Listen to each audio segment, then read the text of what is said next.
going down. Already.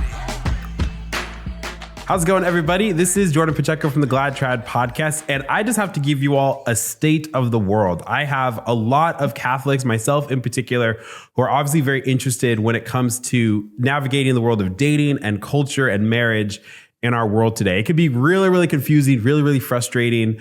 I don't have to tell you that. You guys have your own stories. And so whenever we find people who are helping along fellow Catholics in that regard, it's always worth kind of sitting down and having a conversation. I am uber happy today. It's going to be an absolutely great conversation. I have Chuck Gallucci with me, and he is the creator, the founder of a great Catholic app. It's called Catholic Chemistry. It's a Catholic dating app. We're going to talk all about the app. We're going to talk about just kind of the state of dating and marriage and what makes for the things we need to understand as Catholics. So Chuck, very happy that we're on together. How you doing today? Good. How are you, Jordan? It's good to talk to you. Very fine. Yeah, man. We have a bit of a time gap between us. You're in the beautiful Pacific coast, and I'm about to freeze my tail off here in St. Louis this weekend. We've had the warmest winter here. Everybody talks about it. I mean, we're out playing pickleball and having picnics and stuff. It's amazing. Oh, it's lovely. Yeah, perpetually 75. Wow, I miss it. I there are parts of California I miss and parts I don't. And one of them is the fact that there's oftentimes sunshine and good weather all year round. Yeah. Makes for a weird Christmas though, right? Because you put like your lights up on palm trees or whatever people do. We wait till Christmas. I'm one of those guys. And so my kids are like, just, Dad, when can we put the lights on? But we wait till Christmas and keep it up till, Epiphany, but we're lazy. So it goes past that, you know. There it is. Candlemas it is.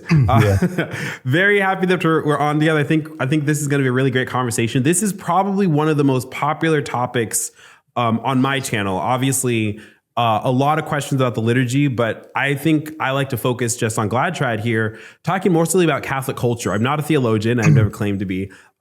Cultural points of Catholics really interest me. And obviously, the family is a building block of civilization. Dating and marriage are obviously just big topics in the world. You know, people have all sorts of opinions and experiences coming to the table at that. So before we get into that, which we will do in a second, I just wanted to get a background on you because this is our first time meeting together. And Chuck has been actually very generous. And so he reached out a few months ago, and actually gave me a subscription to Catholic Chemistry, which I'm very grateful for, by the way, Chuck. You didn't have to do that. That was very kind.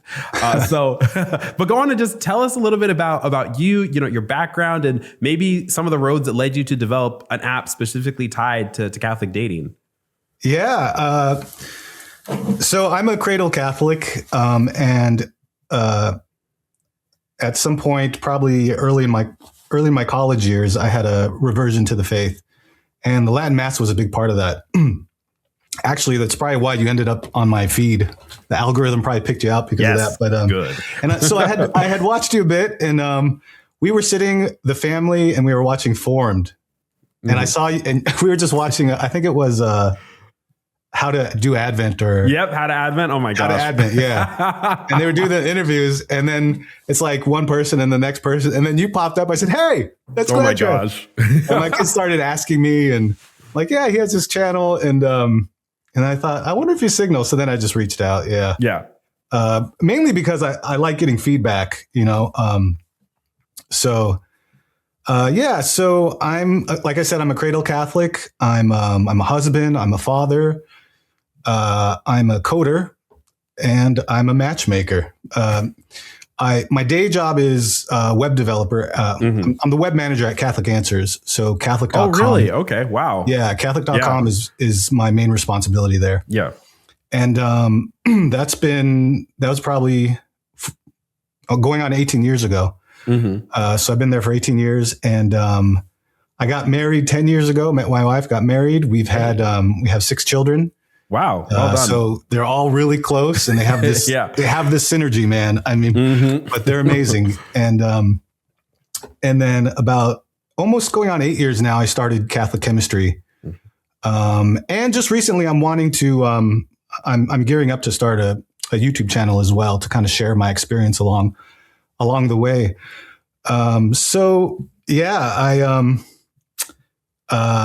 Man, which angle should I go? Should I talk about my reversion, or should I talk about So you're near the San Diego area, right? So do you go to Latin Mass? Is that St. Anne's down there? It is St. Anne's. Yep. So shout out fraternity. Yes, the fraternity. Yeah. So again, I'm a cradle Catholic. But it was really like college years when I had to I owned it, and I guess you could say I was borderline atheist, like in actuality, for a brief time. And I always avoided the question of God and religion and the faith, because I was just worried, like, if I looked into it, I'd falsify it or something. Anyways, I had an experience where I realized I was miserable because I was avoiding that question. And so I just started researching. A lot of it was online. Catholic.com actually was very helpful. And it actually started with some Protestant materials that were really good just about the existence of God. And that really helped me. But then those same materials I came across, about priests and how Catholics shouldn't have priests and that. I thought, wait a minute, I'm Catholic, and what's that about? And so I'd research it. I'd go online, Catholic.com, or whatever is available. And John Martinoni was another one I listened to a lot, and Patrick Madrid. And so I'd research that issue, and there'd be a Catholic response. And so I'd go back and look up from the Protestant perspective. I'm trying to give and I go back and forth on that issue, and I ended up with the Catholic response is most reasonable, and there's no rebuttal to it. Yeah. Once I've gone all the way, then I went, well, what about Mary? What about the Eucharist? And every issue, I ended up, just realizing that this is the truth.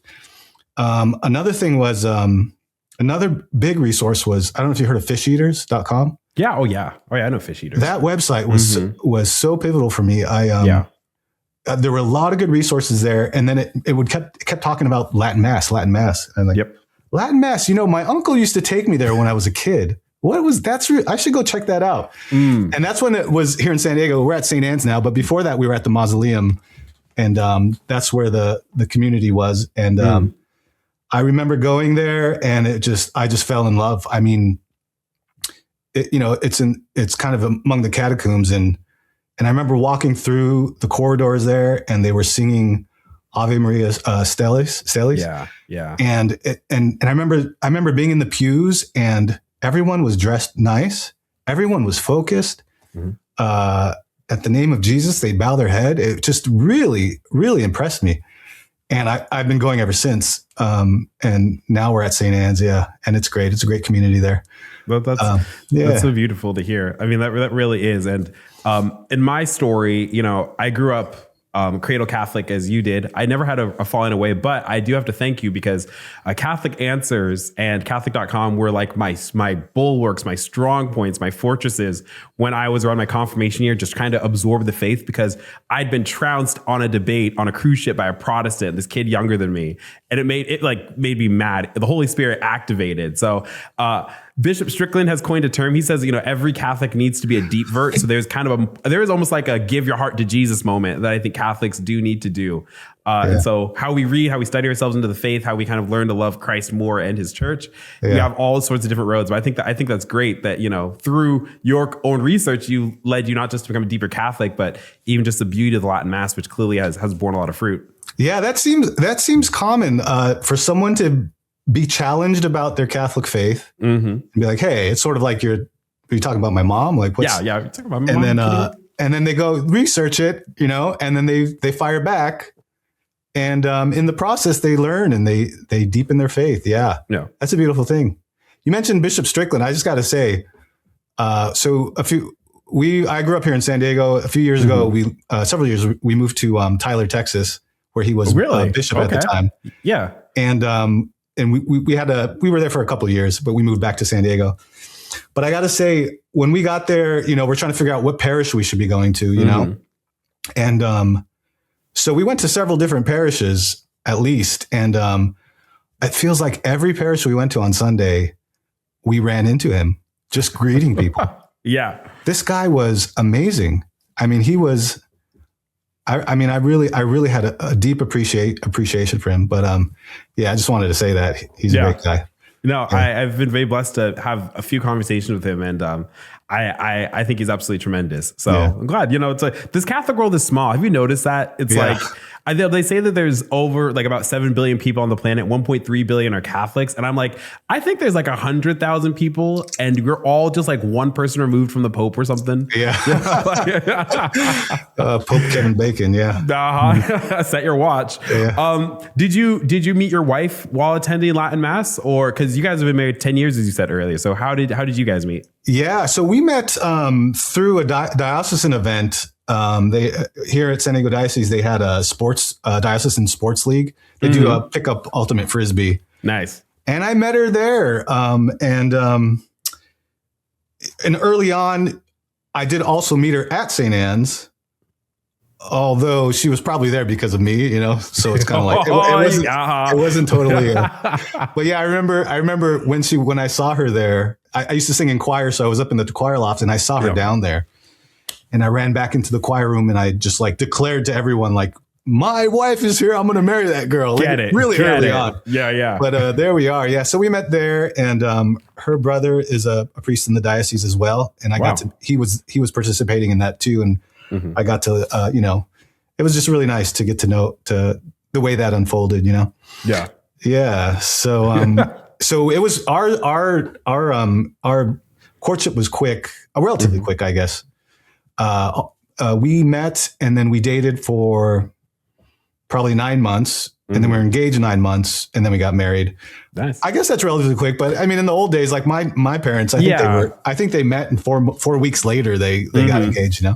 Yeah, but, my grandparents on my mom's side, my grandma passed away a couple of years ago, but they were married over 60 years. And I was sitting not too long ago with my grandfather, who's 94, and I was like, "Wow, hey, how?" I was like, "From first meeting to marrying grandma, how long was that?" And he was like, "Well, we grew up together," but he's like, "From, I guess you'd say dating, if you will, to marriage." He's like, "I don't know, a year." And I'm like, yeah. When you know, you know. Yeah. When you know, you know. Yeah. Yeah. It's probably better that way too. I mean, it's not really good to stretch it out, but, that's what they say. Well, okay. Well, this leads, of course, into the big obvious question. So, it's great. You look down to the choir loft, you see your wife, you guys, happily married, 6 kids. That's really great. But you didn't need the utilization of online dating for meeting your wife. But this is a space that you're in, and and helping other Catholics. So what was the sort of inspiration behind Catholic chemistry? And you said that you've been doing it for 8 years now, correct? Yeah. So good question.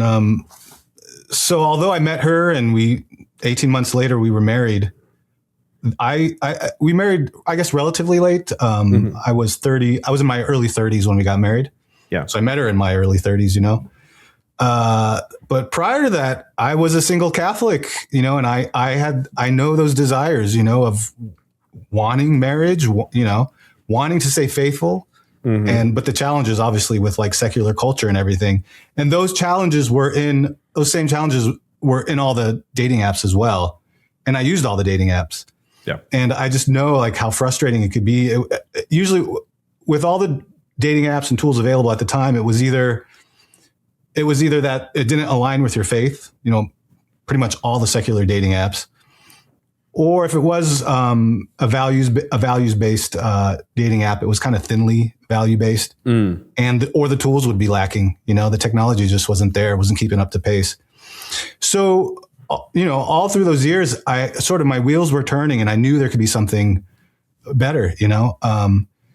And so even before I met my wife, I was thinking, I could probably build something, like I said, my profession, at the time I'm working at Catholic Answers, I'm a web developer, app developer.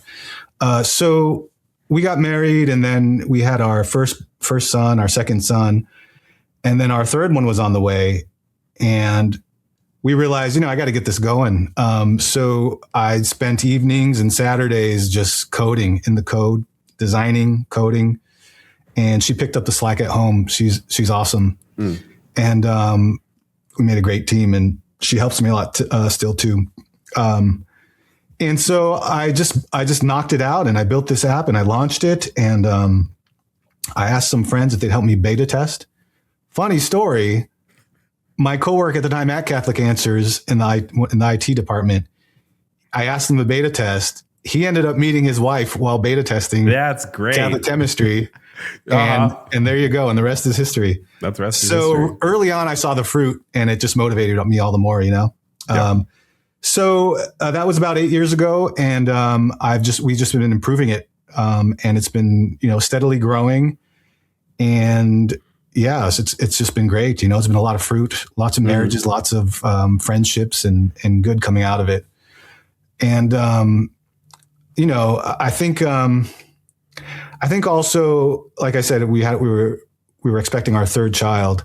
I mean, I love my family. I love my kids. I mean, it just blows my mind. Like each child is just amazing, you know? And, but I also remember how hard it was being single. So I just wanted that for people, you know? And so that was a huge motivation for me. And, you know, let's be serious. Like marriage is sort of the battleground right now, you know? And so many attacks on it, but it's also fundamental to our society. It's the means by which God's populating heaven, you know? So, this isn't like an insignificant thing to me. So, you know, I believed I had a good perspective and I could code it. So I built it and it just started growing steadily. I was on a podcast with, early on with, my wife was on a podcast with Cameron Frad, Matt's wife. She had Among the Lilies. Yeah. And she went on there just to talk about the app. It was like soon after we launched it. And I remember after she got off, after they did that podcast, I was getting like 100 women a day joining. It was just crazy. Wow. I mean, I couldn't believe the reach from that. But so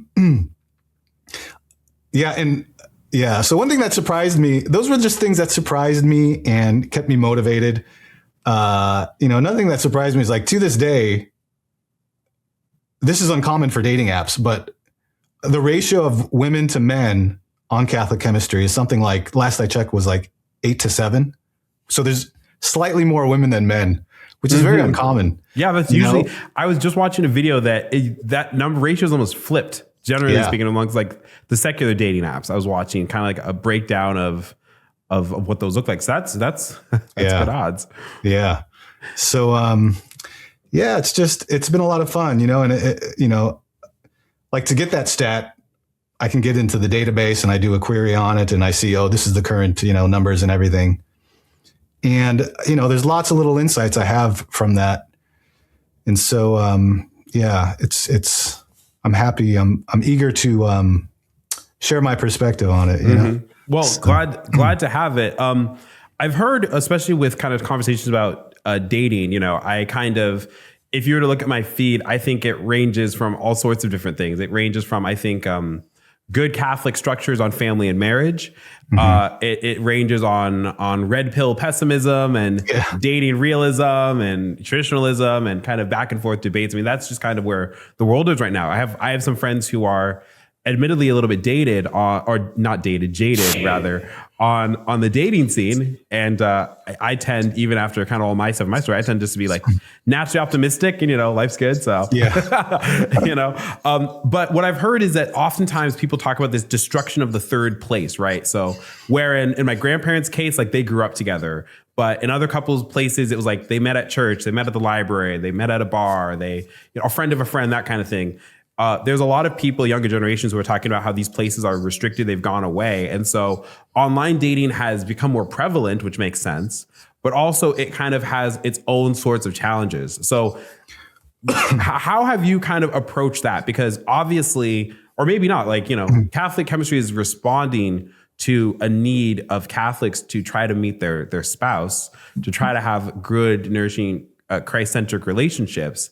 But it's not some sort of elimination, it seems like, of like the importance of the third place as well. Like it's not a substitution, but I don't know if you have some commentary on that. I've not heard of that framing of the third place. So that's interesting. Yeah, but you're right. You know, you mentioned all these sort of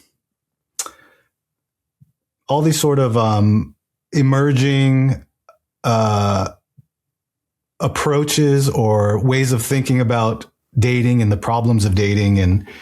And yeah, I do see a lot of like the red pill stuff, the and all the other angles too.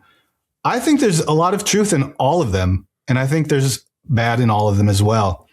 I think secular dating apps have really contributed to the breakdown of the dating, scene, for many reasons. And I try to be aware of that so I can start to think, how can I design into Catholic chemistry ways of counteracting that?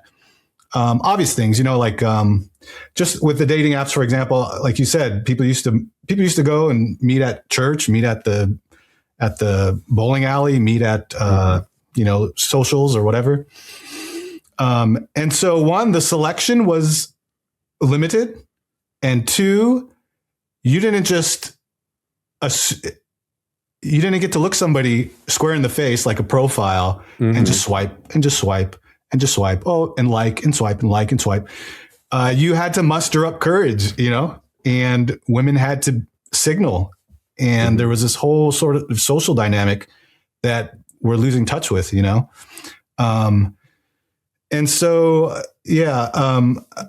I think it's really important to still, like, the dating apps can be tools, and the secular ones, I can't really recommend, but I could explain why I think apps and sites like Catholic Chemistry are a better solution. But still, obviously, single Catholics should be just putting themselves out there. They should be going to church every Sunday, of course, but, go to some of the functions at your parish. Check what the diocese is doing. Oftentimes the diocese have socials, dances.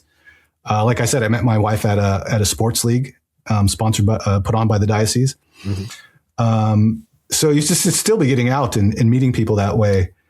My wife, before I met her at that sporting, that pickup Ultimate Frisbee, she had spent almost 3 years in the convent, and she discerned out, and it was really emotional for her. But her superior said, when she was crying, her superior brought out pictures of families that were friends of the Carmelites there. Yep. And she's like, "Is this not good too?"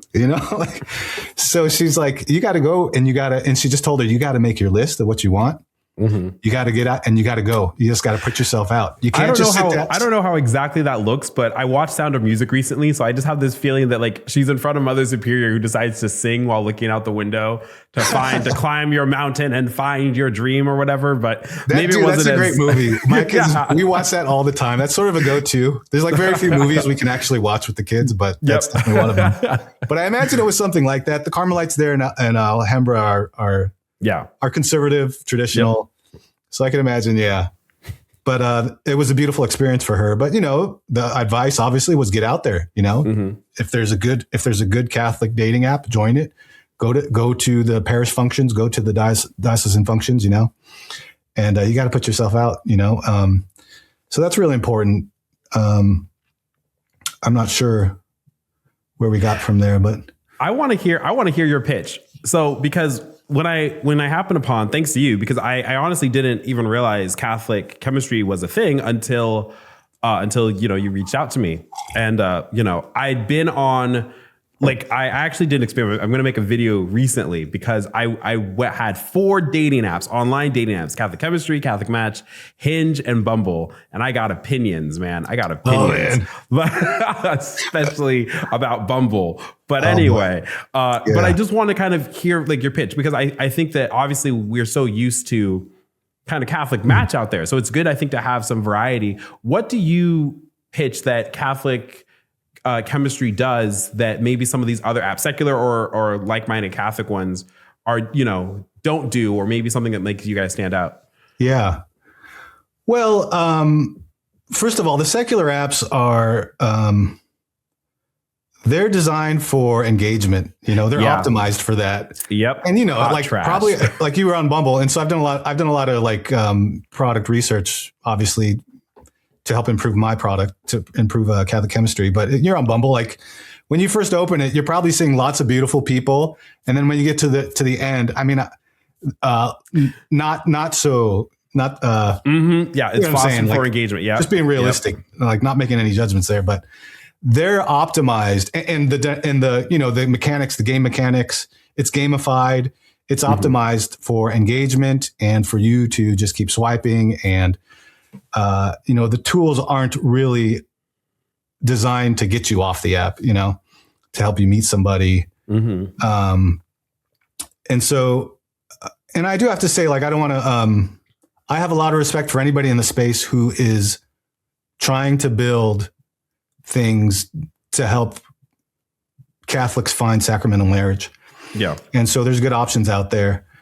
I just know, like I said, I was single and I just saw a lot of things lacking and I felt like it could be better. Coming from obviously I'm practicing Catholic. I'm a coder. And so I have my perspectives and I can sit here and talk about features and stuff and get really highly technical. And I knew that was needed, but also just, I think it's challenging because, how do I say this? Catholics are practicing Catholics. So my app is not for everyone, obviously. It's for Catholics who want to date intentionally, who are marriage minded, obviously. And so that's going to translate into something very different than what a Bumble does or all the other ones. And so I had to think, how do I design this? What are the features? How should they be different? How do I position this in a way that communicates, to my target audience? Am I on target for what you asked? I'm sorry. You are. I mean, this is great. Yeah. No, this is completely on target. Keep going. So for example, like I said, they're designed for engagement. They know all about like the dopamine hits and how to make things addictive.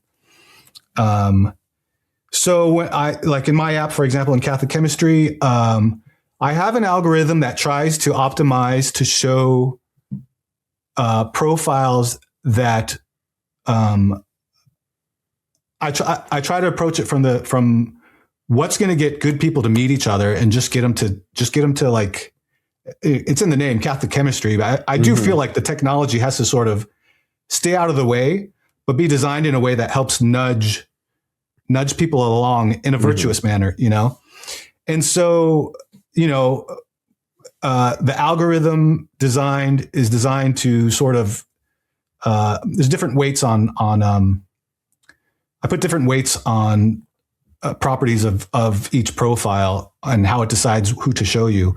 One of the heaviest weights I use is how recent someone has been active on the site, obviously, because I want to show, it's kind of stinks to like see people who maybe are they're more stale profiles to show those just because they're maybe more popular.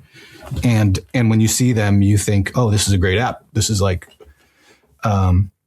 so some of my biggest weights are that, I have my own philosophies on, I get into it, but I have my own philosophies on dating is different for men and women. And I think it's, break it down. Yeah. I think it's a disservice to like ignore those realities, I don't want to, it gets controversial when you get into it, but just like, even like, the age matchup, the sort of how they answer their questions match up.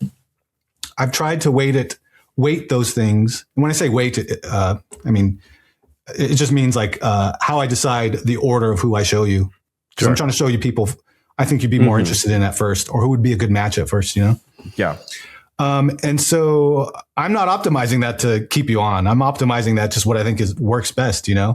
I can't say that for Bumble or any of the other secular apps, You're right about the gamification for sure. For sure. Yeah. And even keep going. You mentioned gamification. Even like the pricing structure is gamified. It's pretty wild. Like when I sign into these, it's like all these a la carte things and all these pay by, micro payments and sort of boosts and all this other stuff, but, so I've tried to keep mine simple in that regard. And, I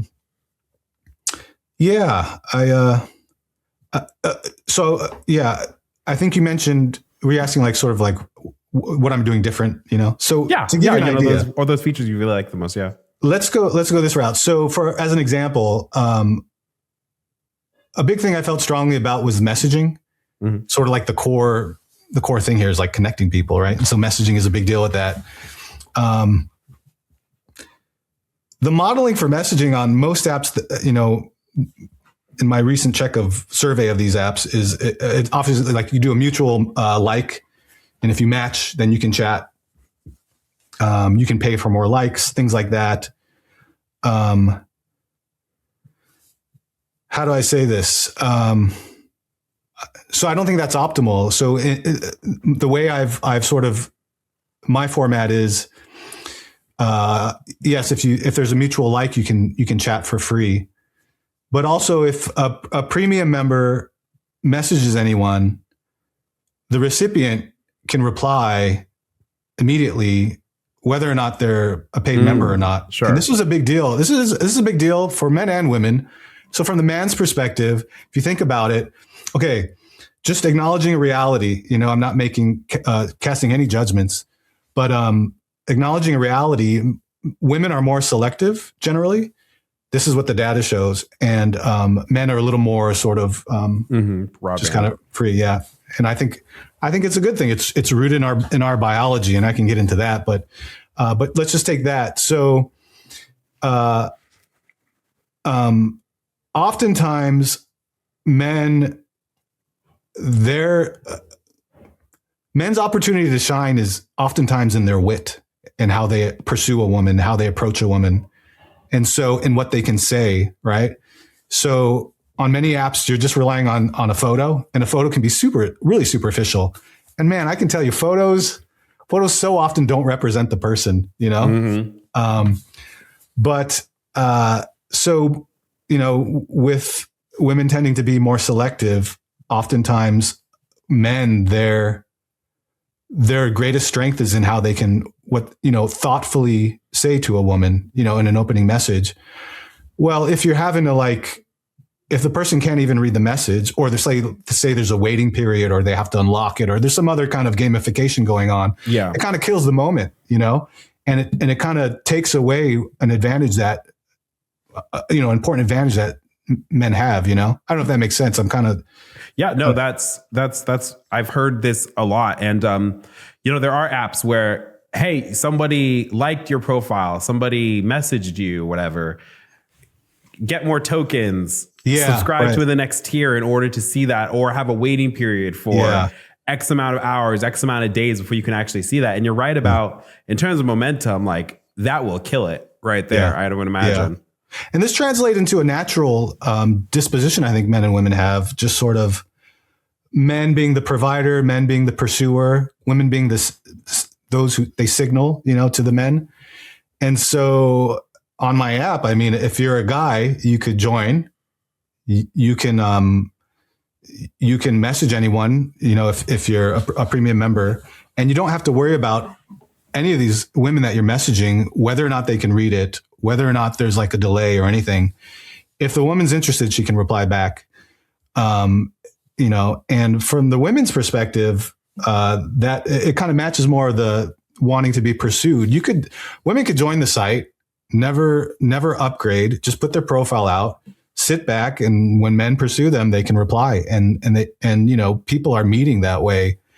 So it's sort of it sort of matches how I feel. I have traditional views on male female dynamics. So it kind of matches that and plays well with it. And of course, women also are in control of. They don't have to reply. They're still in control. And they don't have to feel pressured. So yeah, and just there's other things too. We implemented selfie verification, which is something lacking in my space, I think. But this is huge, just getting huge, especially with AI and and the ability to fake the image of someone. And so I'm constantly staying on top of how do we stay on top of scammers and fraud accounts. It's a problem across the board for all dating apps. and we're definitely trying to stay best in class, stay on top of it.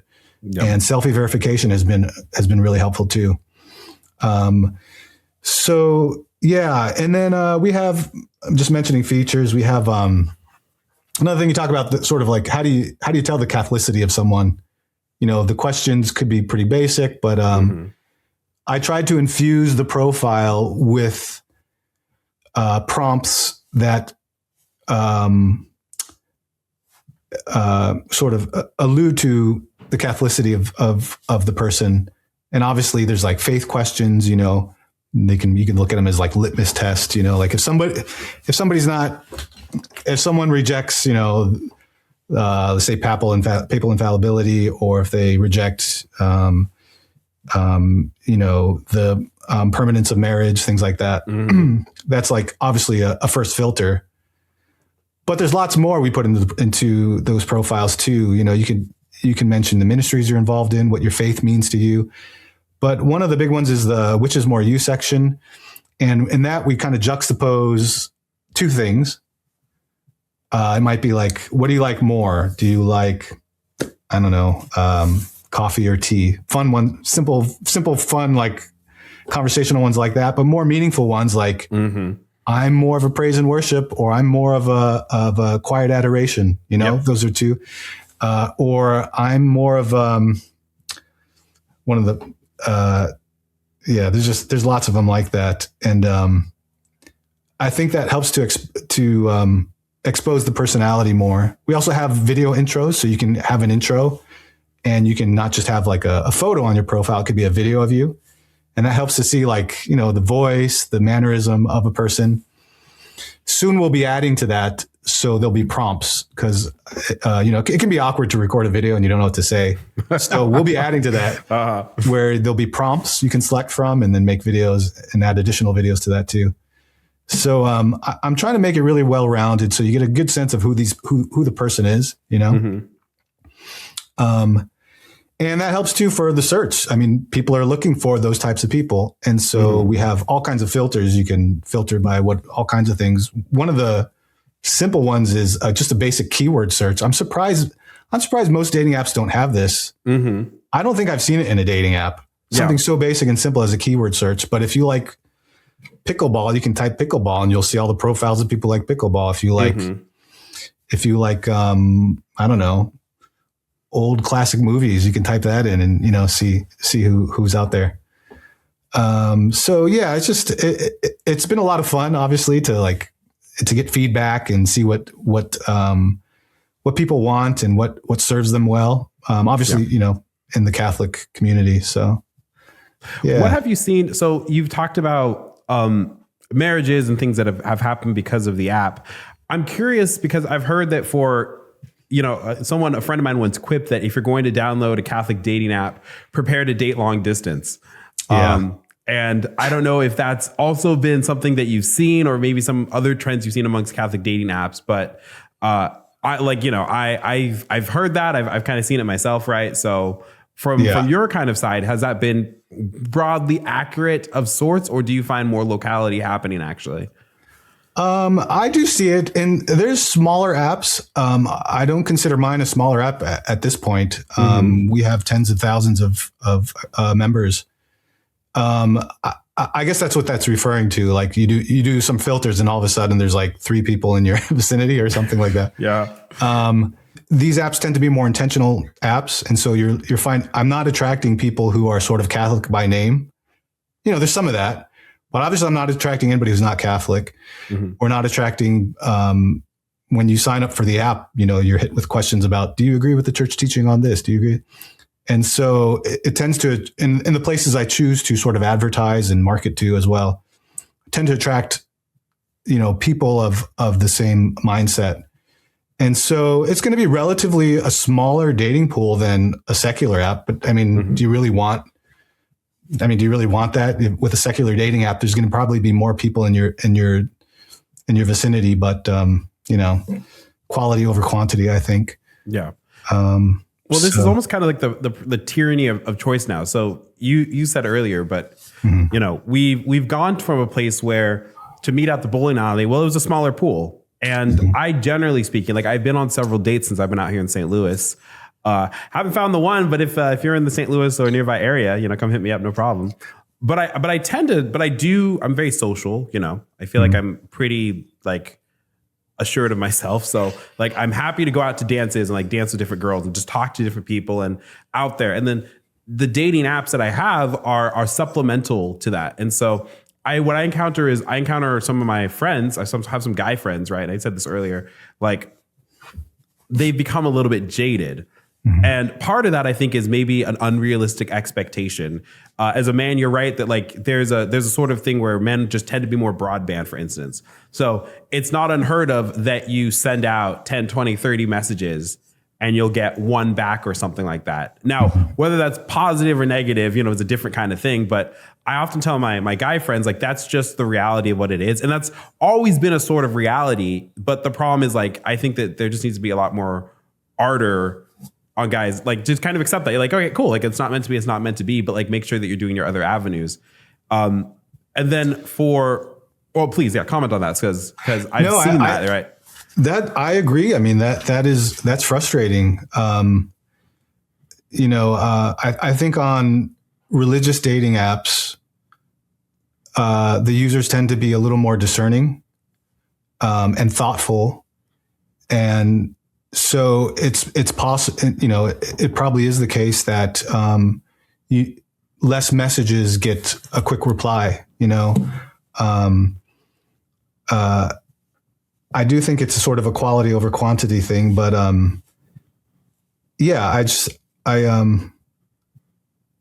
that seems to be what I'm seeing. I mean, yeah. Sorry. And it's not just even just reserved for religious apps where there's at least like maybe that umbrella of discernment more.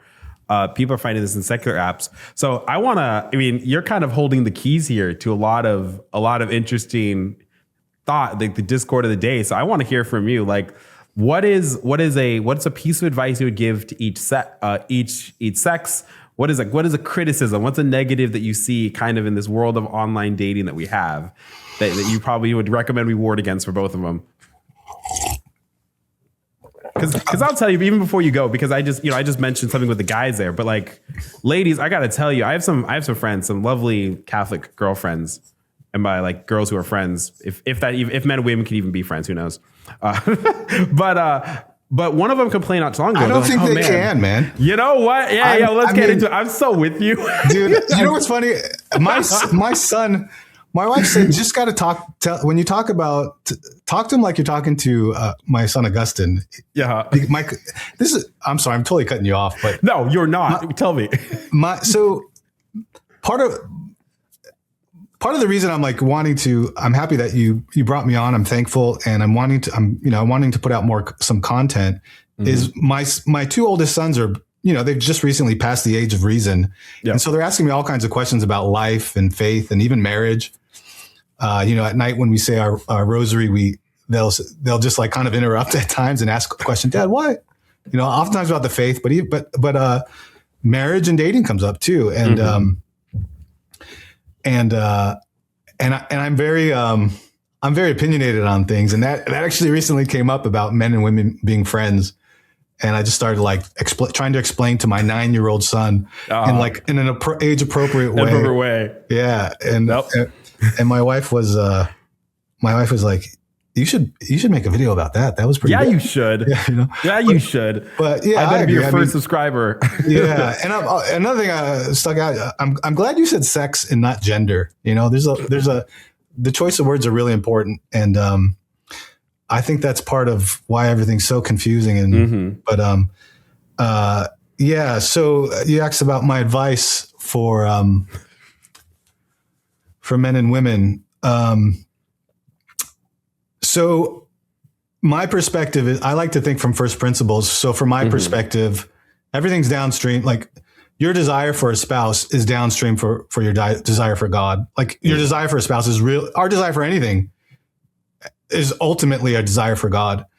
And if that gets reversed, then dating becomes anxious, dating becomes unstable, but if you sort of abandoned yourself to that and said,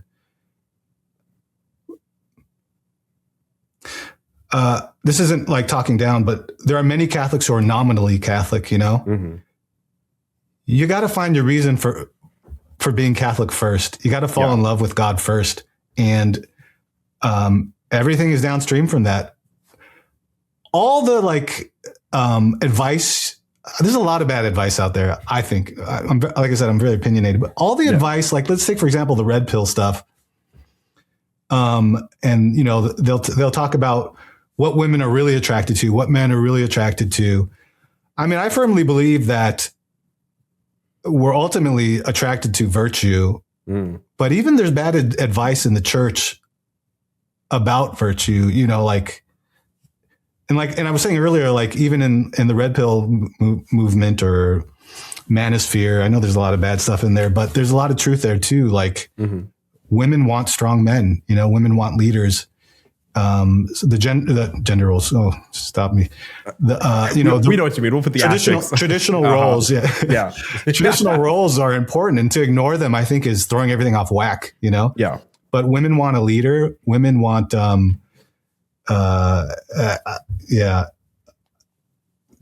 could get into I have this working theory.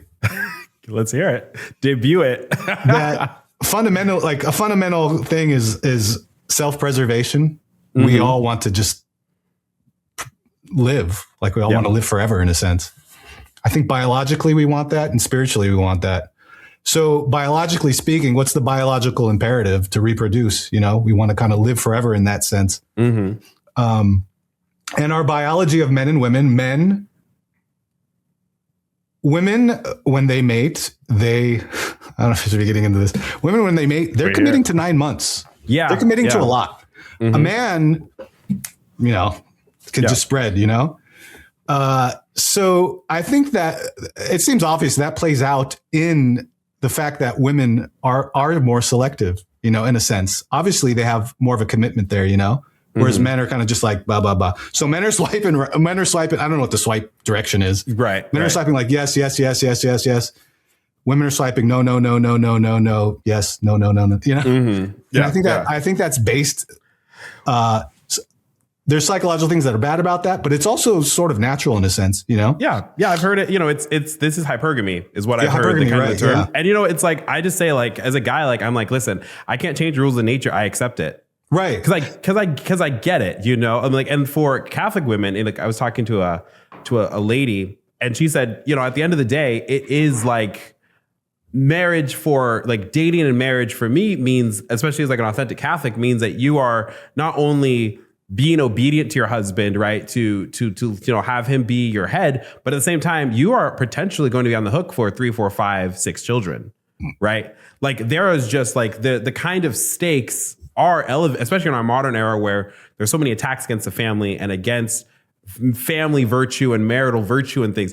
There are a lot of high stakes. And so I think I've always said this. I do think it's fair for a woman who's, let's say, 24 years old, right? And so she has a range of men who are attracted to her. She's at the top of her attractive peak. I accept all these biological realities. And if she says, okay, so if I'm expected to be like a good Catholic wife right off the bat, it's not unusual for me to ask particular things of my spouse. Financially, how he carries himself, like all that kind of stuff. I'm like, I accept that, right? And guys, guys to the reverse, which is like, hey, listen, I think it's very fair that if a man's going to go out in search of a wife, he makes a good assessment of himself too, where he's at, what he looks like, what he brings to the table, all that kind of stuff. And then he just determines, you know, it's almost like, again, these are all the manosphere verbs, but that's just where we're at. It's like almost like sexual marketplace value kind of a thing. Yeah. And so even about myself, like I was on Catholic Match when I was about 23 years old.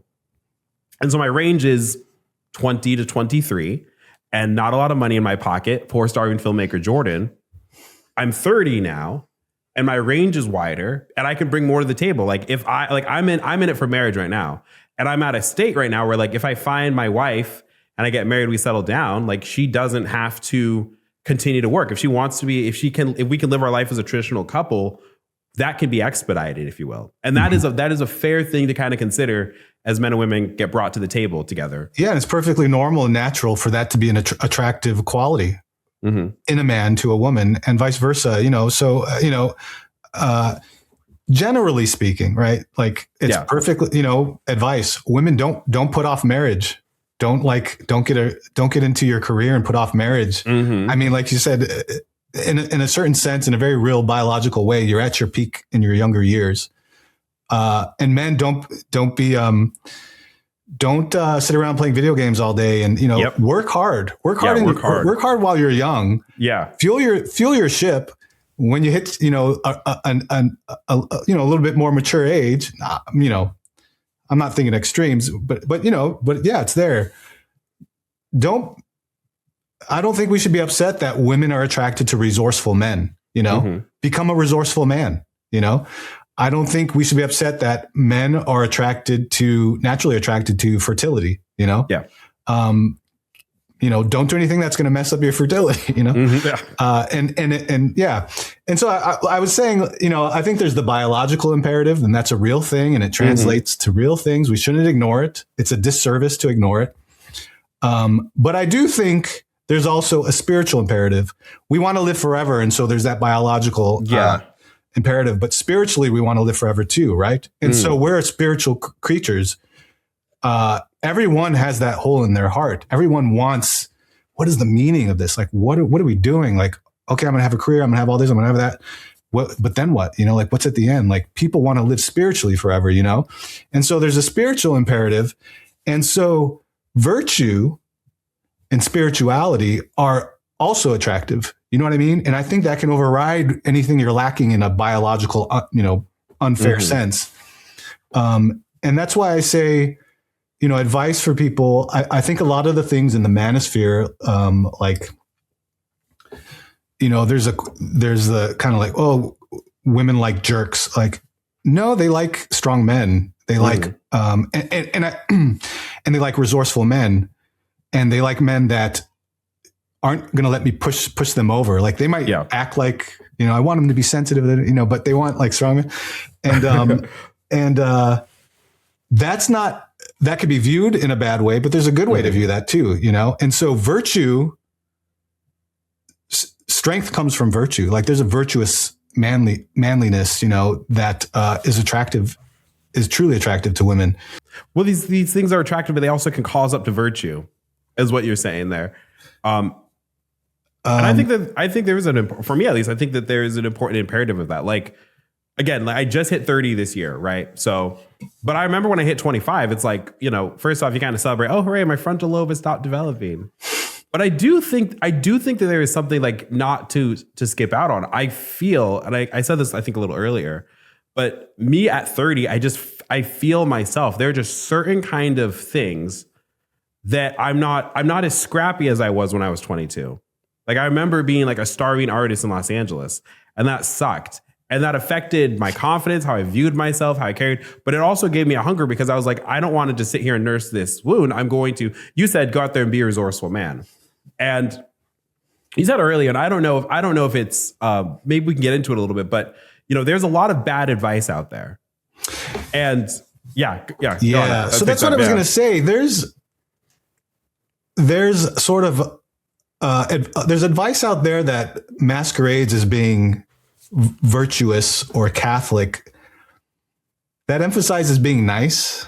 I just heard a homily on what the actual definition of nice is, what the root word means. Go ahead, I gotta hear you. So nice is Greek. It comes from an etymology in Greek, but essentially nice is ignorant. So nice people were people who, it's like bless your heart. That's essentially what nice originally meant. But there's a church of nice apparatus that's over a lot of things. And I've heard homilies about that too, in terms of dating and marriage. And I got to tell you, they've been terribly unhelpful. Yeah, they're shooting guys in the foot. Yeah, I think so. For sure. There's certainly kindness, I would think, like a 1 Corinthians sort of kindness that's a true virtue, but that's not a weak thing, Yeah. So I would say to men, stop wasting time on childish things. Like, you're a man now, so become resourceful, practice your virtue, downstream of that you'll become more attractive, Yeah. And, like things I said for women too. And then you got to be patient too. And, like I said, get out there, abandonment to God's will doesn't mean passivity. It means trusting in him and living his way. And when you do that, I think you'll become more attractive. You'll have more opportunities. Things will start to work out for you. Mm-hmm. And so you got to be patient. And I would say, if, get out there, get involved, especially with your parish, especially with your diocese, get involved general, like with anything that you're interested in, and utilize the apps, the secular ones cautiously, if they have filters, use them. And then, apps, Catholic apps like Catholic Chemistry, they might not get as much instant gratification from them, but it's a little bit more of I don't want to say long play, but more of a discerning play, Discernment, yeah.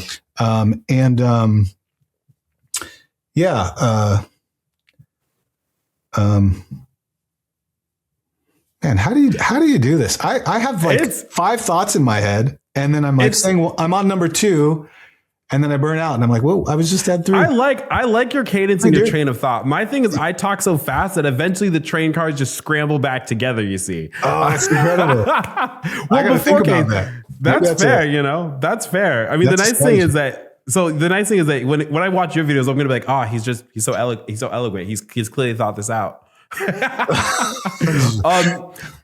have a couple more questions for you, but I know that you said something interesting before we began. You said you had questions for me, and I don't know if I've answered any of yours, but I am more than happy to be a guinea pig right now. I've watched your stuff, and I actually recently had a lot of questions answered just by going back and listening to some of your stuff. And I just really liked it. I liked, oh, thank you. I saw parallels in my own life. Mm-hmm. But obviously nothing matters more than our relationship with God, and our faith. And so I mentioned my journey and how the Latin Mass was a big part of that. And obviously you're glad trad.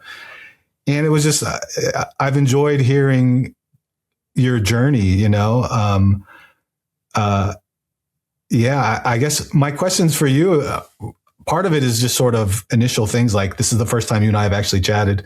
Yeah, it is. So it's just like, I don't know, like, what do you like? How's everything going in St. Louis? What are you up to? Yeah. I heard you went to a ball. How was that? You're learning to dance.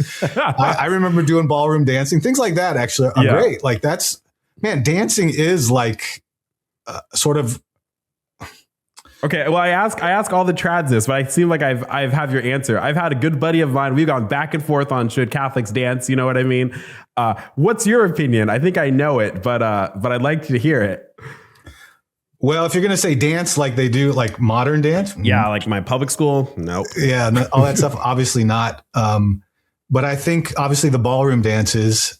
I think there's sort of a coordination there. There's sort of it is sort of like. I think that was a great way. I think that was a great way in the old days how people would pair, because there's sort of a syncing that goes on when you're dancing, and certain people sort of jive, and you get a sense of there's so much communication going on when you're dancing. That's completely right. Right. And there's like posture and there's sort of and it does, I guess obviously like it does awaken. It seems to me that dancing in a sense is sort of, it's a physical thing. Mm-hmm. So it's kind of like a prelude to, I don't want to go as far as say a prelude to the marital embrace, but there is something of like, this is a physical thing. It's learning how to work together, and it is a physical kind of way of doing, Yeah. And there's sort of like, there's a natural like understanding of compatibility unraveling in that. Well, and you see this, I mean, the biggest thing I think is, talk about building people's confidences or building their proper masculinity and femininity. Dancing is I think is a case in point of, hey, can I lead? Can I lead a woman? Right. And part of that, and 80% of that is confidence. Even, like whenever I'm dancing with a new girl, I'll say something to the effect of, hey, I'm not the best dancer, but I'm enthusiastic.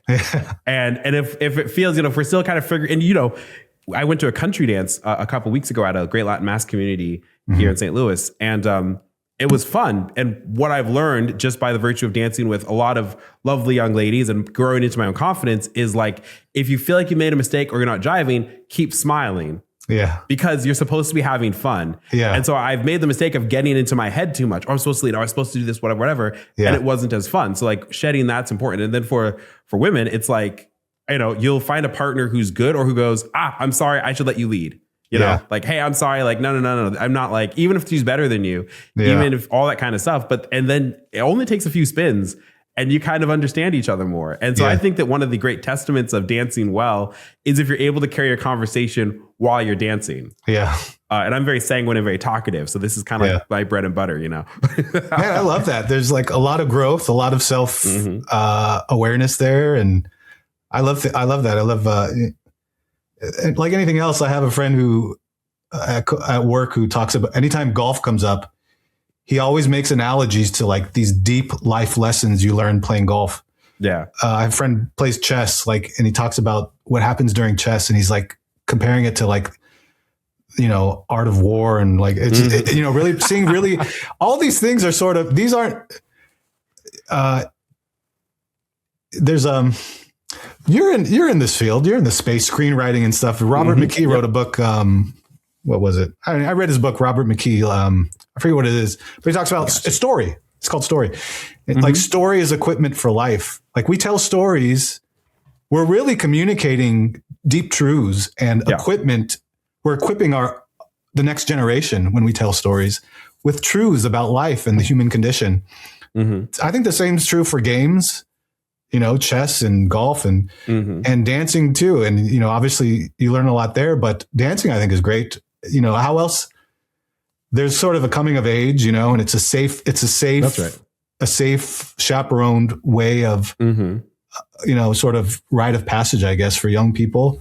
And then, like we said, like there's a lot you learn and a lot of being communicated sort of under. Yeah. There's an emotional understanding of physical touch, right? I mean, you said it right there. Dancing is a great chaperone. It's usually a safe environment.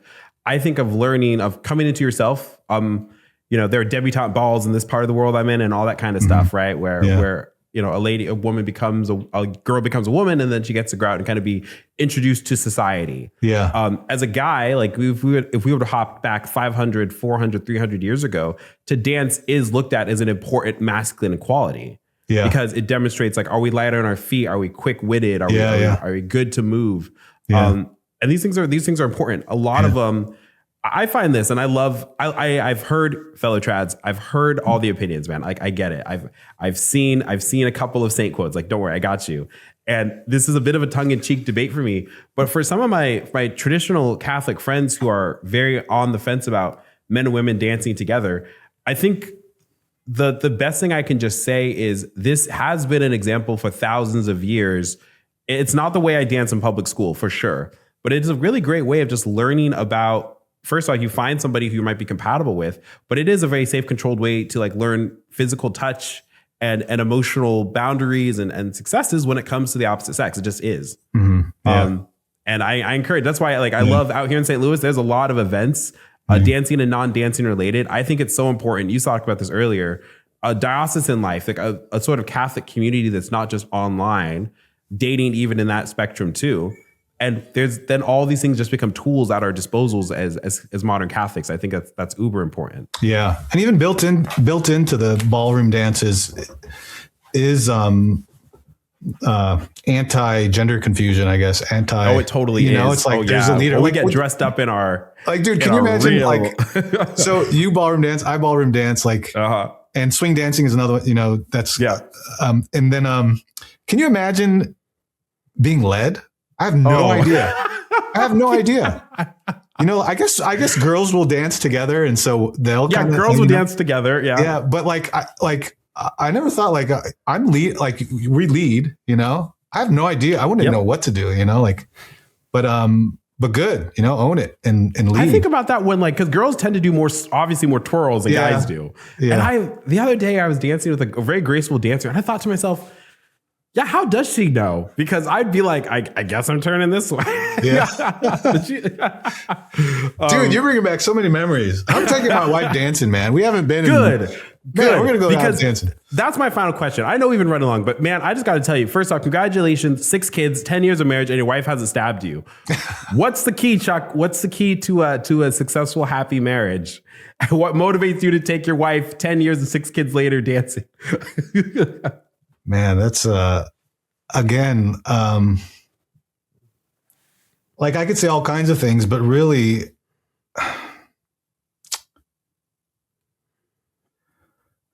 going back to, like I said, my reversion, a big part of my reversion, my oldest son's name is Augustine.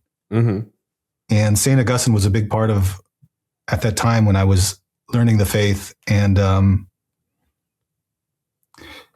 I mean, his writings I was really into philosophy. Philosophy really opened my mind. Like, oh, wait, there's a lot. Why is there something rather than nothing? Like, what is value? What does that even mean? Like, what does it even mean? So many questions, like really like shook me out of this really like myopic, unsophisticated atheism, that I thought I had. There's a world out there, and there's a cave to escape, Mm-hmm. Anyways, and St. Augustine came up in one of these philosophy courses I was listening. So I got more curious about him, and then, and his confessions, and it was all philosophy, but it was wrapped in poetry. And late have I loved you, that's really profound. And it's sort of like, what is the point of anything? What is the point of anything? It's all about God. So I can't imagine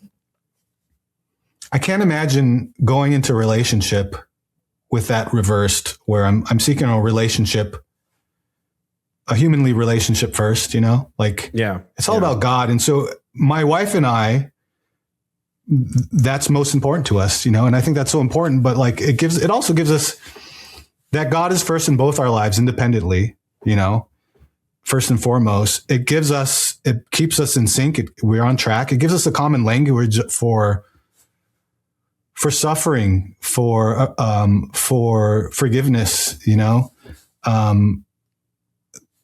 marriage, there's going to be a lot of hard things about it, Yeah. But we have this common language and this common goal and this common understanding of the most fundamental thing. What is the point of any of this? It's all God. We all want to return to him, So, I don't know, advice for marriage is, put God first. And then, one piece of advice I heard one father of the bride say at some wedding I went to, as he said, anytime it feels like we're me, you got to flip the M around to a W and make it a we, and the idea is you're 100%, you're not 50-50, you're both putting 100%. And,